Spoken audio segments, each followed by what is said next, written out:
Welcome to the Air Force Doctrine Podcast. My name is Nicholas Underwood.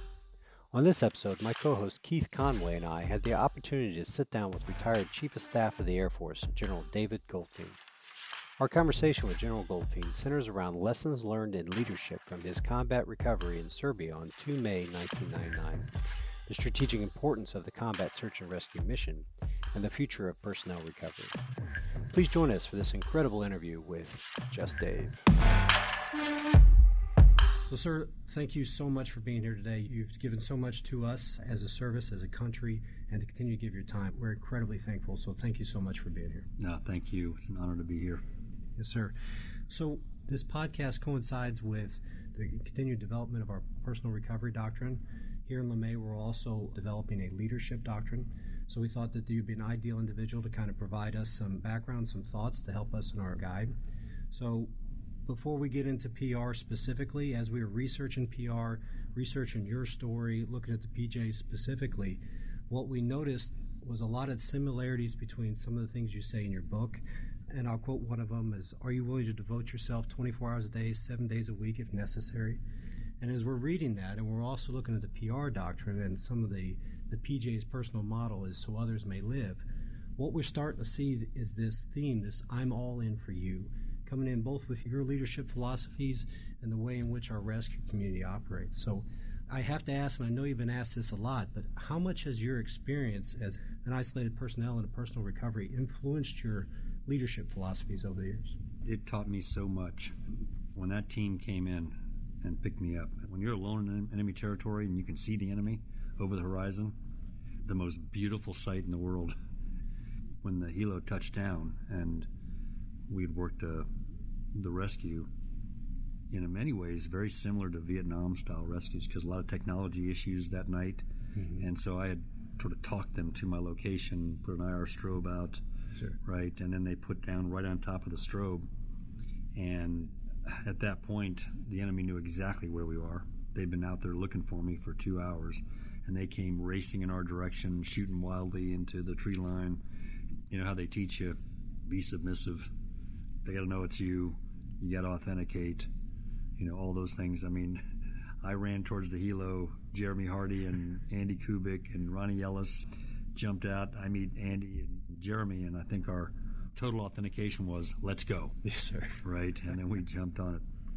So from that experience, I thought a lot about, over the years, these guys risked everything to get me out. Brought me back to my squadron, my family. Right? I'm sitting here today as a grandfather. I wouldn't be sitting here today if it wasn't for them. And so there's 3 words that I use as my mirror check, all the way through Chief and then into this chapter 2 that I'm in now, that sort of encapsulate leadership, this journey of being a inspirational servant leader. Mm-hmm. And that's, am I worthy? Am I worthy of the risk of these young men and now young women who risked everything as the sun was about to come up over enemy territory to pick me up and get me home? Am I worthy of the trust and confidence the American people have placed in me as a leader when they've entrusted to me the care of their sons and daughters, the greatest treasure in our nation's arsenal? And the only answer I found acceptable to that question is, God, I hope so. I hope I'm living my life in a way that makes them want to follow me. I hope I'm treasuring every moment of this gift of leadership that they're offering. And I hope I work every day to earn and re-earn that gift and never, ever feel entitled to anything. And so those young men taught me a ton, and I've used that lesson throughout my career and offer it to others. Well, a lot of times we talk about servant leadership, and it's a model for leadership and the way you do it as if it's something that can be achieved. But the way you lay it out there, this is not something to achieve. This is a journey. It's a continual. It's very humbling, sir. I appreciate that. Well, I can tell you that I sit here today, retired now for 4 years, and I'm still not the leader I want to be. Sure. The journey never ends. And I honestly believe that once we start believing that we've arrived, that we've got it all figured out, the end result of that is we stop learning, we stop listening, and we stop growing as leaders. And so when I was interviewing officers for a key leadership position, even as chief of staff, when I was looking for folks I would push forward to the secretary for a combatant commander or vice chief or any key leader, one of the things I really tried to dig into was, are they still growing? Mm-hmm. Are they still curious? Are they still willing to adapt in this new position? Or have they arrived and planted the flag? In some ways that's the class ceiling for senior leaders. And so I'm not where I want to be yet. And I don't think I'll ever arrive until I'm 6 foot under. Yes, sir. You mentioned curious there. We're going to talk a little bit about our new Mission Command philosophy, and I'm going to come back to curious if we do that. But I'd like to pull out a couple things. I thought I might save it for later, but since we're talking about it, one of the things we're developing here is a leadership doctrine. So it exists in the past. We're bringing it back, revamping it for the future environment. We're looking at the airman ethos. What is that? And so one of the discussions is about, is there an airman ethos, but is there also a personal ethos? What personally drives me? And of course that would be in line with the airman thing. And so I think you provide us a lot there to think about. So thank you. One of the things that, as we start to move into the PR episode, one thing that we like to think about is that this PR mission, it's very kind of unique to the U.S. in terms of the amount of emphasis and resources we put towards that. It seems to us that there might be both an internal and an external strategic importance to that. And so to kind of pull apart the internal part, how did it make you, knowing your aircraft was damaged and you're going down, that somebody is coming to get you, and before you even took off, you knew that if it happened, somebody was going to come? What kind of message does that send to our force? In my career, whether because of luck or timing or both, I never missed a fight from Desert Storm through Iraqi freedom and enduring freedom. I was in every one, right, to include the two Balkan campaigns over Bosnia and Kosovo. And in the first Bosnia campaign, I had an interesting experience. I was aide-de-camp for a guy named Lieutenant General Mike Ryan. For the first, I don't know how many days of the campaign, he didn't sleep much. And there was, we had finally gotten into a battle with him. And he was taking one of his first full nights of sleep. And someone came in and showed me a picture. And we'd lost a tornado over Bosnia. And someone came in and showed me a picture that had a crossroad, dirt road, a SOS sign that had been carved in the middle of the circle, mm-hmm. and an individual that looked like a downed airman that was pointing towards the SOS. And we gotten friendly emissions from that area. And they'd been down for several days, and the question was, do we launch a combat search and rescue on this information? Was it enough or not? When they brought it to me, I knew immediately I need to go wake up my boss. So I head over to his place, call him first, tell him, hey, sir, I'm sorry to wake you up, but I gotta show you something. And so I showed him all the information. I said, the team will tell you this is all they got. They got one overhead photo, and they got some emissions. That's it. And he said, looked at me, pondered it for a minute, and then he looked up and he said, I scrambled the team. We're going in. Let's go. And so we went back, sat down, and he never wavered. He sent the team in. It turned out to be a complete ambush. If you remember that, Ebro 3-3, right? Yes, they went in, they got all shot up. A few people got shot. Luckily, nobody killed. And then within 2 hours after that, the two downed airmen were on CNN. But here's the interesting part. The fact that we would sacrifice and risk American forces to go down and get a coalition member kept the coalition together. I was privy to more phone calls from international teammates that were part of the coalition who thanked Mike Ryan for taking that risk. And then when the campaign started going through some rough spots, right, the fact that we had done that for another nation helped keep the coalition together. That was a pretty formative experience for me in terms of understanding the power of PR, the power of combat search and rescue in a coalition environment.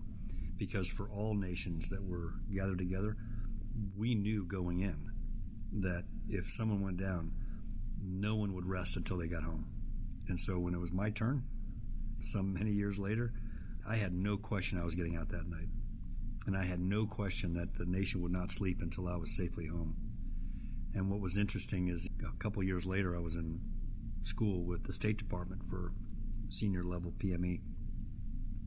And we did these sessions around Washington, D.C., and every three-letter agency that we visited would give us their sort of mission brief.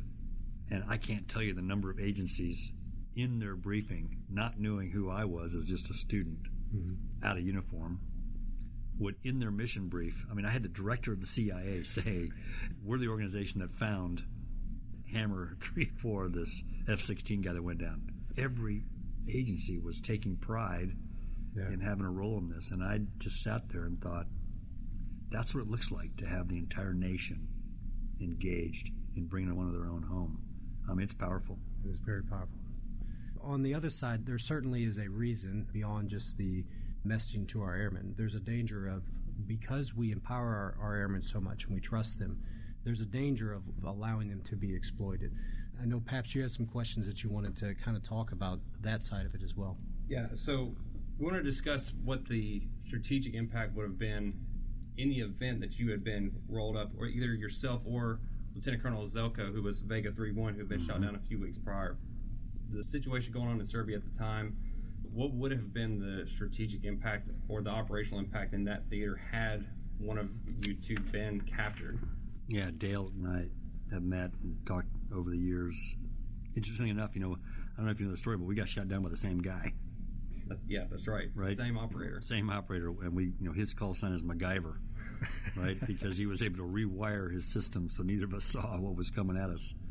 Dale's actually met him. I think they've become friends over the years. I've never gone back into Serbia, but I have told the LPA, the Lieutenants Protection Association, I said, hey, grab a van, go into Belgrade and get my stuff. It's not theirs, So hopefully everybody out there knows that's just a joke, right? But I was not a young captain who got shot down. I was Lieutenant Colonel and I was a squadron commander. I would have been wonderful for the Serbians to exploit, right? If they had been able to showcase that they shot down the squadron commander of the Triple Nickel. But it's interesting that was never going through my mind the entire time I was on the ground. Because I'd been part of Desert Storm, one of the guys in my outfit that got shot down was Bill Andrews, and Bill was taken, was captured, was a POW, had some pretty severe injuries, fascinating story, escaped, and then was recaptured during the ending days of Desert Storm. There was a rescue helo that went in to get him out, and it was shot down as well. And we lost some folks on that, as well as folks pretty significantly injured. Because I'd been part of that story, I was really concerned about losing someone coming in after me and contributing to them getting shot down and then having to live with that forever. So I was so focused on not screwing up my part, staying off the radios, not giving the enemy a vector towards my location, not putting the helos at risk.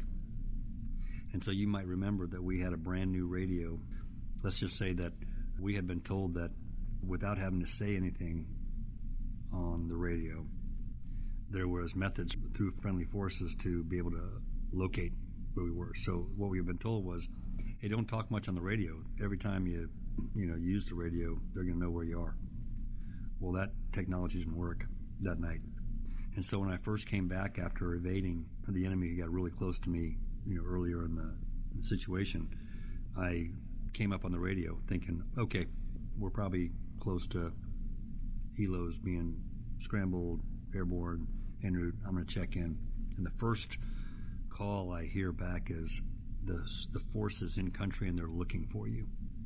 And I remember just thinking, damn, how can they be looking for me? I've been transmitting my location this entire time. And I immediately thought of Bill Andrews and losing helo. And so at that point, I became a pretty aggressive participant in the rescue, not only because it was time to go home, but more than anything, I did not want to risk the brave young men, because we didn't have women at the time. We fixed that since, which I'm glad.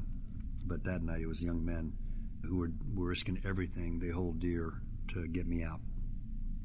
It's interesting you say you became an aggressive participant in your own rescue. I remember going through the SEER school, and something that we reiterate in our CSAR training, our Sandy training, the A10 community, is the survivor needs to, quote, effect their own rescue. And so there is an onus on an isolated personnel to understand their systems and understand the procedures and study their ISO prep, study their EPA, so that they can be that aggressive participant. It's interesting you mentioned the technology not functioning correctly. I do remember you came and spoke to our unit at OSAN one time, and I remember you saying, why do we still have search in combat search and rescue? And so the technology has changed and evolved, and now we have more systems, but even those systems, as improved as they are, we still have to organize and train to be able to accomplish that rescue underneath the unfortunate circumstance that it doesn't work. I wanted to ask you, in your experience as a CFAC and CENTCOM, how did you work to organize and prepare your forces for PR in that theater? How did you arrange your forces in that theater, and what was your approach to personnel recovery and the attitudes toward personnel recovery in CENTCOM? Well, first of all, I made sure that it was a combined and a joint operation, not an Air Force operation. Not only from the perspective of how we executed, but who we executed for.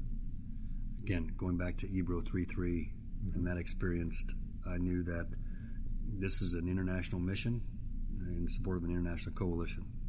Since I've retired, I'll talk a little bit about the CFAC, but I'll share this with you. So since I retired, right, I got this new call sign, JD for just Dave, and now I'm a master at Uber. When I travel, Uber, in my mind, is the technology of future search and rescue. And I agree with you. Not search and rescue, because we ought to have enough technology to know exactly where people are. So this is combat rescue. So think about Uber. You guys both used it, right? So first of all, you have a common operational picture that is shared by everyone else who is also using that technology. You have a series of options in terms of what kind of transportation that will be matched with the target, which is the downed individual. You can select what is the best for your particular situation. You get a timeline, and in the operational picture, you can watch the mode of travel that you've selected get to you. And if you start thinking creatively, you can execute other plans that would cause the enemy to go elsewhere, that would message. If you think about just how you use Uber to get out or away from wherever your current location is, and think about that technology for the future, that to me is quite interesting. So back now to being the CFAC, I certainly didn't have all that technology, but what I did have access to was some of the best technologists on the planet. And when I walked them through this sort of vision for the future, and again, the mode you select could be manned, could be unmanned, could be airborne, could be land, could be a number of different things. And who is going to be the person that's going to have the best situational awareness on what mode will be the most effective is going to be the individual who's running the app. And so we brought in some of that technology in CENTCOM, and we're sort of in a continual upgrade mode of trying to build this plan where we would not have to do it in the sort of Vietnam era way, which is voice commands, vector them to your location, a helo that's a pickup vehicle plus all supporting vehicles. What, quite frankly, you and I, as a Sandy, all grew up with. The future, I think, with technology is very exciting.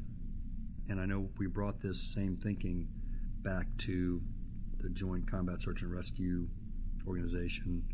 Brigadier General Kunkel, who was actually Captain Kunkel on my rescue, led that organization, so he and I spent a lot of time working through it. So there's some really exciting options out there that I do believe can take the search out of search and rescue and provide a variety of ways of getting out. I think that kind of out-of-the-box thinking may be the answer you give me to my next question, but as we look to the future environment, current and future environment of contested, degraded operations, resource-intensive missions like personnel recovery become a delicate balancing act for a CFAC or even JFC or COCOM, depending on the level. So as we kind of look at that, how do leaders at that level start balancing those kind of resource intensive?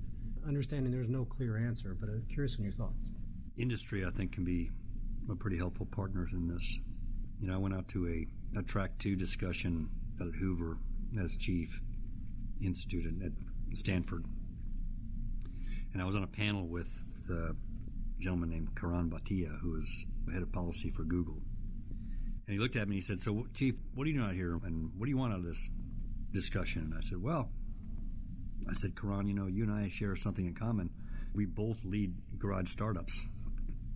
And he looked at me, he says, "Really? What are you talking about?" I said, "Well, you got Larry and Sergey. I got Orville and Wilbur. Two bicycle mechanics, tinkering in a garage. The rest is history, right?" I said, "But the reality is, I'm also the chief of staff of a service that's clearly a hardware company. And our focus is on platform sensors and weapons, always has been. But my future is not in platform sensors and weapons. My future is not in hardware, it's in software. And the currency of future conflict is not weapons and munitions, it's data. And so I got to transition my company from hardware to software. And I can't do it without you. So I'm here to get industry's help." And I said, "And by the way, I've got this academy it's the only one west of the Mississippi. And when the cadets climb Pikes Peak, they can see Silicon Valley." I said, "We ought to work some prisoner exchanges between the Air Force and Google, right? Or Apple," or I had this conversation with all of them, and let's get your young tech professionals and my young cadets and techies in the Air Force, let's get them talking together about this going forward. So I really think that industry is eager to put engineering talent against this problem set. And the right partnering and the right teaming with the right forward-leaning, fast-moving companies that have artificial intelligence built into them can probably move this much faster than we can do if it's all organic to the Air Force or the Department of Defense. Because this is one mission of many. It may be an Air Force lead, but it's not to serve only Air Force individuals. We're there to rescue the French Mirage pilots or Tornado pilots or Italians that just got shot down, or the Singapore or Emirati, you name it. We're there to do this together, and the more we can bring them into it and use their resources, the more modes of travel are going to show up on our app. Sir. So I think that's a great point. Having industry involved in distributing the technology and making it available to our other coalition partners and nations that are going to be working with us is important. One of the things that is a challenge to the rescue community is having to work with so many different types of isolated personnel that have different technologies and trying to understand what their capabilities are. It's certainly a challenge going through training and trying to determine, okay, what kind of survival radio does this isolated personnel have? What does he have a GPS? Does he not? Does he understand the spins? And that's something that our PR doctrine helps to try to standardize that. But having a common set of software that can be integrated across multiple different services and different coalition partners, it would simplify that problem to a degree. So I think that's an interesting point. You certainly had to deal with the coalition partners in your time as the CFAC and CENTCOM, but I wanted to ask, you were setting up personnel recovery operations and possibly having to do personnel recovery events in a counterinsurgency environment. How do you perceive that will change in a large-scale combat operation for the future? What does PR look like to you going forward, given these advances in technology that we're trying to acquire? In my mind, it goes back to that, all right, the currency of future conflict is data. Who has it, who can manipulate it, who can use it, fuse it, and as a result, make faster and better decisions. Because once somebody is behind enemy lines and they're on their own, the race is on and every second counts. This is a Sandy, right? Every second counts. So how do we ensure that we're making use of all the tools available so that we are faster than the adversary? because if they get to them first, I mean, there is no second place in this business. You either succeed or you fail. And so, again, you sort of think about technology. What's interesting about artificial intelligence and information technology is, unlike hardware, small countries are actually developing at extremely fast rates.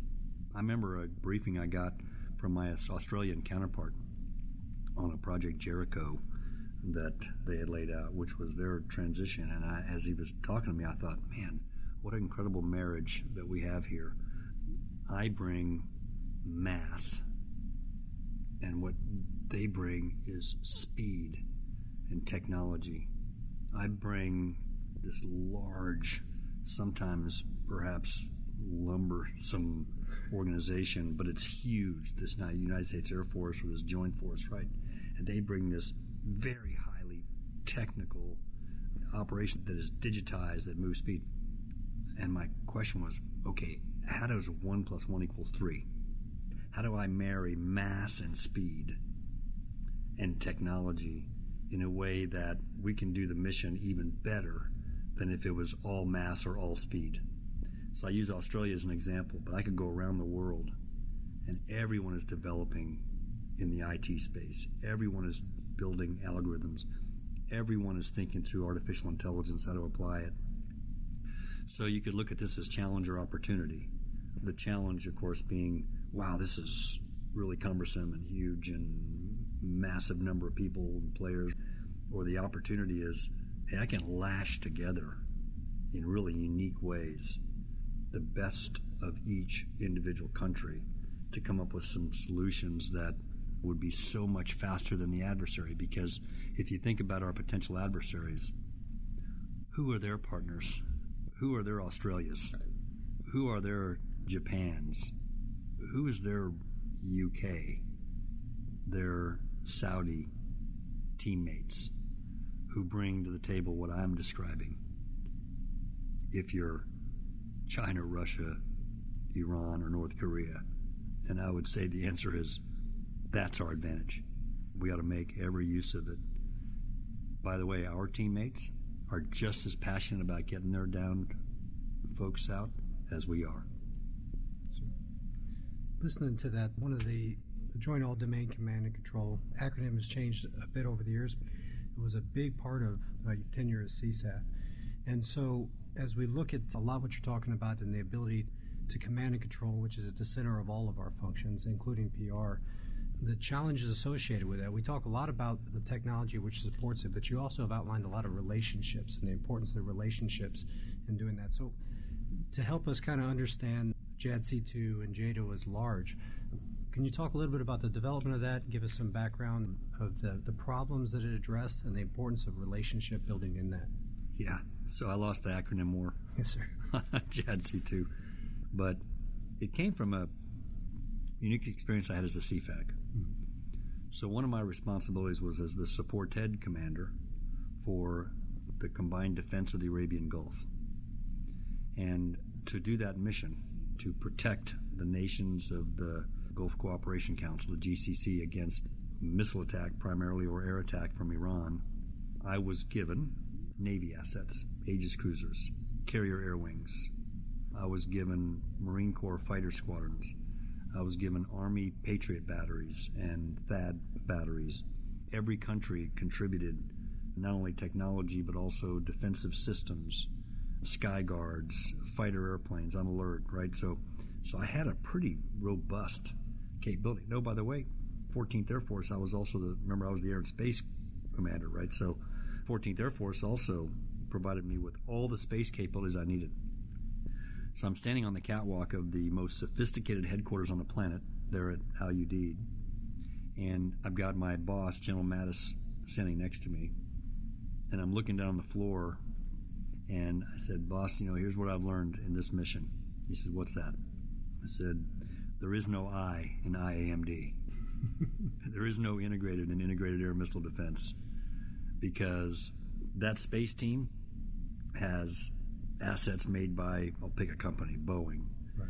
And those systems proprietized their data. It is no longer shareable because they're not going to share it with those doggone L3 Harris guys that are right now, right next to them on the floor doing combat search and rescue. And the two of them for sure ain't going to support the Lockheed Martin folks who are over here. And then you go around the room.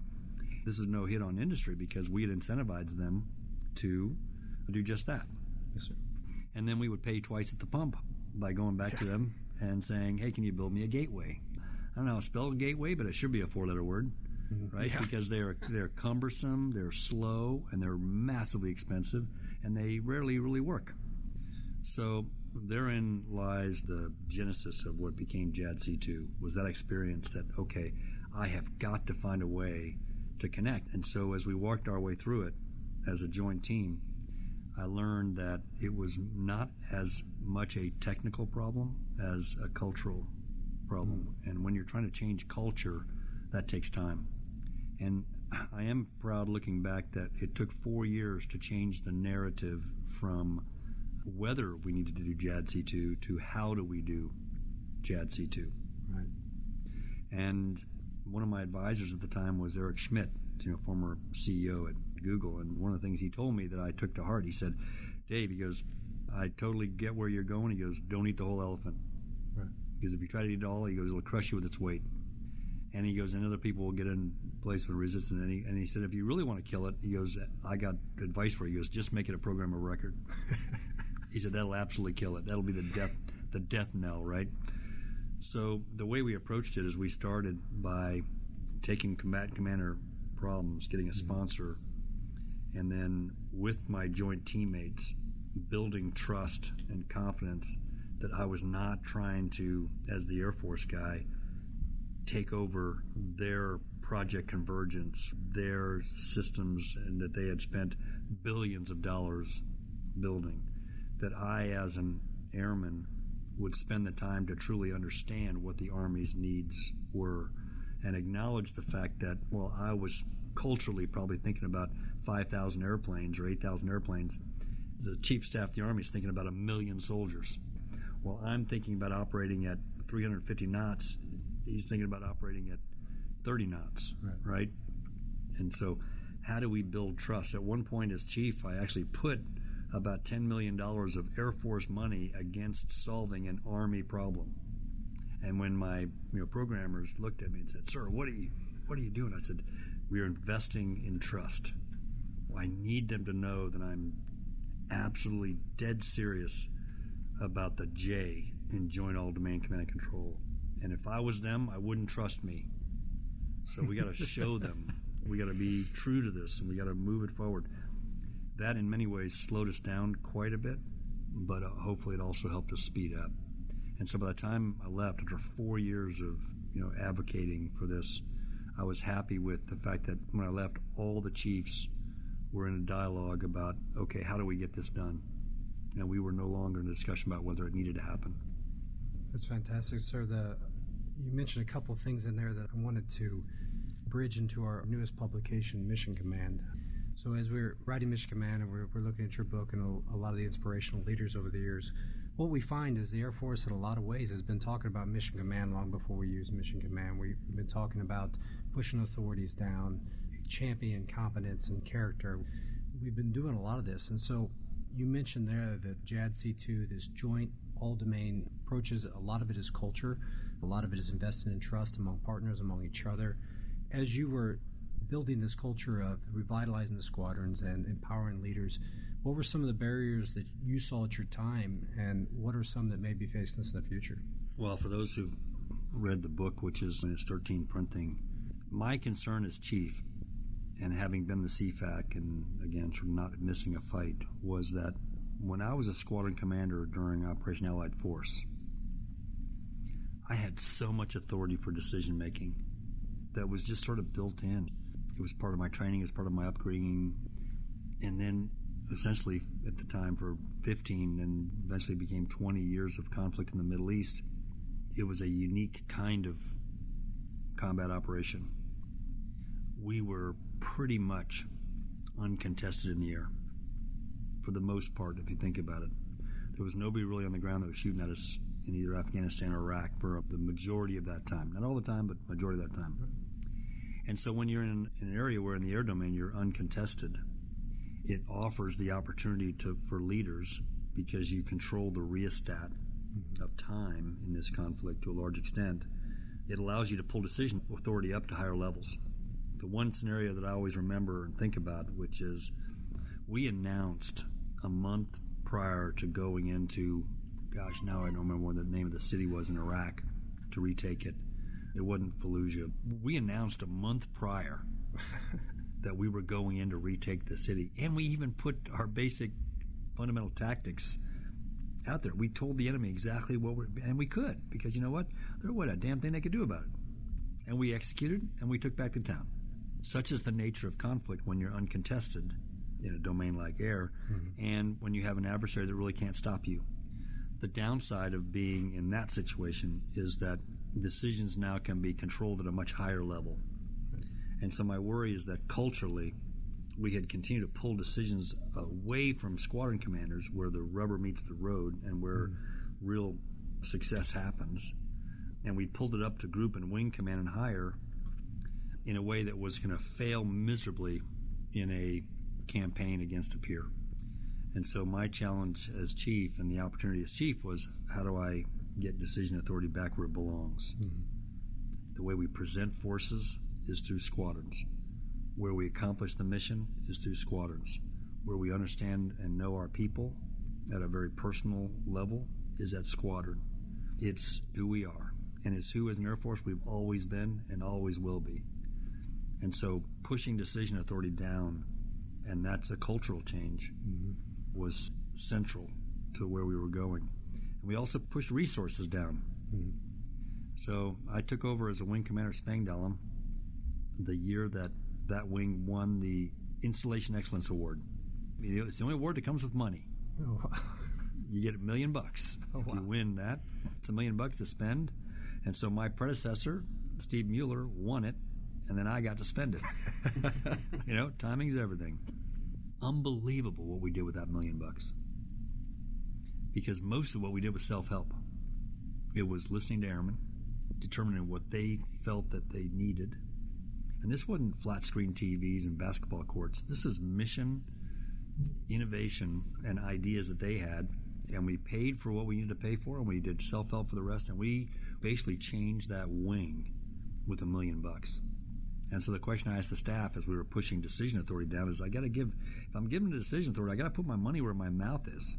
So how much is it going to take out of the Air Force budget for me to make every wing commander in the Air Force an Installation Excellence Award winner, and then cut them loose to spend it on what they know they need to do their mission better? And that's where the wing and squadron innovation funds came from. And every year they came back to me and said, sure, we really want to spend this money on this other thing. It's really important. I said, okay, so here's the way it works. You come to me and ask me to spend it elsewhere, I want you to double the money. So go back next year, and I want you to put double the money into the innovation funds. Yeah, they learned not to come to me asking me anymore. And they knew I was dead serious about it, because, hey, this was not about just love and sparring commanders. This is about getting ready for the next big fight. Because the next big fight, we're not going to control the rheostat of conflict. We're not going to be in an uncontested environment.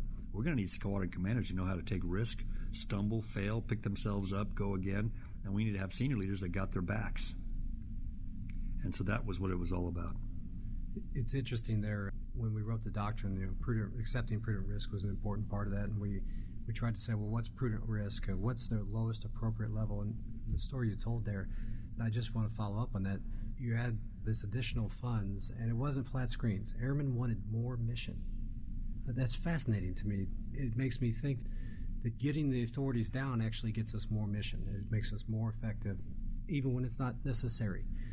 So I guess my next question is it purely organizational? Do I just need to change a bunch of regs to give them a waiver authority, which you did, by the way, which was fantastic as a Stanival guy. Thank you for that. But is it cognitive as well? Do we have to kind of change our mental map of what is acceptable? Instead of asking my boss, I need to take that ownership. Is there a cognitive piece?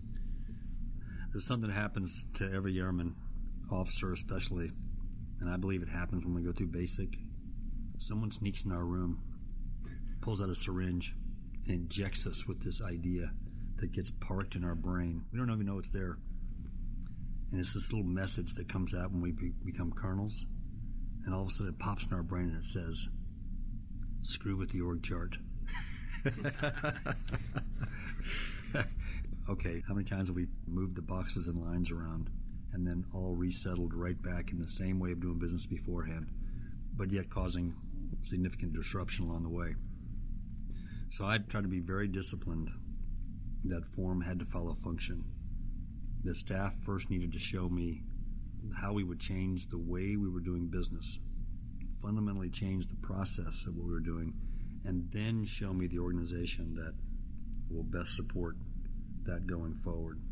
So the essence of your question, which is it cognitive and cultural versus technological? I think, quite frankly, it's about 80-20.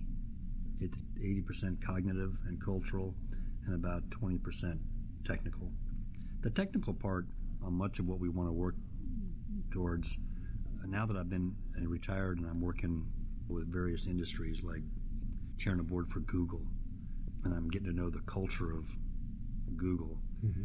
And now that I've been with them more than a year, I can actually call myself a Googler. My first year, I was a noogler, right? and I see this essence of sort of what Larry and Sergey started way back when, right? Which is hire the most incredible talent, engineering talent, create an environment where they can just thrive, and then cut them loose on solving the hardest challenges that are out there. This challenge to do combat rescue, solving the search problem in a multimodal coalition joint environment that allows encrypted communications that starts when the emergency procedure is unfolding with messages and artificial intelligence and other avenues. To me, truly, there's unlimited opportunity for us to solve this. The technology is going to be there. We just got to make sure that we're not too protective of our tribes when the tribes now have different functions, that we don't slow the train down because we want to keep doing business the way we all grew up, when we all know that it's probably not the most effective or efficient. And so if we can get ourselves on the Uber train, I think there's no stopping us. Sure. Well, we're getting toward the end here, and I got a final question for you, but I want to thank you for your time. It's been absolutely fantastic. I've learned a great deal. This has been wonderful discussion, especially revolving around personnel recovery, not just for our service, but especially our coalition partners. And I think that's something the CAF at large tends to not focus on, or they tend to forget at times, is we don't just do PR for U.S. Air Force. We got to take care of our coalition partners too. So I thought that was a great discussion that we had on that subject. So, sir, kind of in closing here, you've mentioned in the past, recent talk to our Air War College, 3 traits that you look for in leaders. And I noticed that competence and character were 2 of the ones that's included in Mission Command, and you had the third one you mentioned earlier, curious. So kind of in conclusion here, I thought I'd give you an opportunity to talk about those 3 traits that you think leaders should focus on. We talked the curious part, so I'll focus more on that character and competence piece. So I happen to be the director of the Joint Staff for Chairman Marty Dempsey in his second term, meaning last 2 years of his 4-year term. And we had gone through a couple of really unfortunate events in the Middle East. Abu Ghraib prison, Staff Sergeant Bales in Afghanistan, and we'd had a series of these breakdown in values where we were clearly not operating at the level that the American people and our coalition teammates expected us to operate at. I thought the American people, there was a good chance they were going to leave us after some of those incidents. And Chairman Dempsey called me in and he goes, "Hey, I want you to lead a review." And the test question is, have we lost our balance between character and competence? Are we unintentionally, because we've been at war so long, are we rewarding competence and excusing character? Are we incentivizing folks to be overly aggressive and in the process forgetting that we bring our values with us when we go to war? And so every service did a review. Special Operations Command, CENTCOM, everyone. We did a review, and we took several months, and we came to the conclusion that we had lost our way a bit, and it was time to recenter ourselves. And the lead in the Air Force organization for doing that was AFSOC, who took the lead. And General Webb at the time was the AFSOC commander, had done his own review and said, yeah, we got to recenter this and make sure that we perform in combat the way the American people expect. And there's this one scene I will never forget, sort of brought it all into focus for me. I was at Bagram, and I was at the hospital, and we just had a mass casualty. And so we had every operating room double stuffed with 2 patients, 2 surgical teams operating to save life and limb. A line as long as you could see it to donate blood because the word had gone out. And in that line were active guard, reserve, every service, coalition teammates, contractors, you name it. They were there to give blood that day for mainly the soldiers in that particular fight, and a few airmen who had been injured. And because I was the commander and the hospital was part of the command, I went in and they actually allowed me to stick my head into a operating room just to say a few words to the surgical teams. In this one room I looked into, they told me on the table was the shooter and his victim.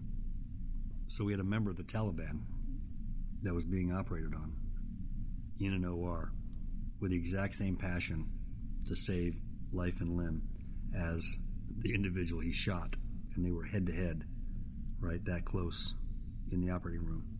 And the question someone had was, well, who does that? That's pretty confusing. Who does that? And the answer is we do, because we take our values with us. You know, that was an individual. He was an enemy, but he was also a son, a husband, and someone that work on. And so character and competence are not just traits we talk about. It's a balance. And the American people have every right to demand both in equal measure in those who do the most difficult work a nation can ever ask anyone to do. Jeff Bezos told me one time, he said, Dave, the reason the military is held in such high regard is because you do hard things really well. And the American people have come to expect that you will do the hardest things really well. We can only do those hardest things if we keep character and competence in balance. That's going to do it for this week's podcast. The show is recorded, edited, and produced by the LeMay Center's Doctrine Outreach section. Special thanks to General Goldfein, his staff, the LeMay Center, and Air University. As always, the views expressed by our guests and hosts are their own and do not necessarily reflect the views of Air University, the Air Force, or any government agency. I'm Nicholas Underwood. We will see you next time.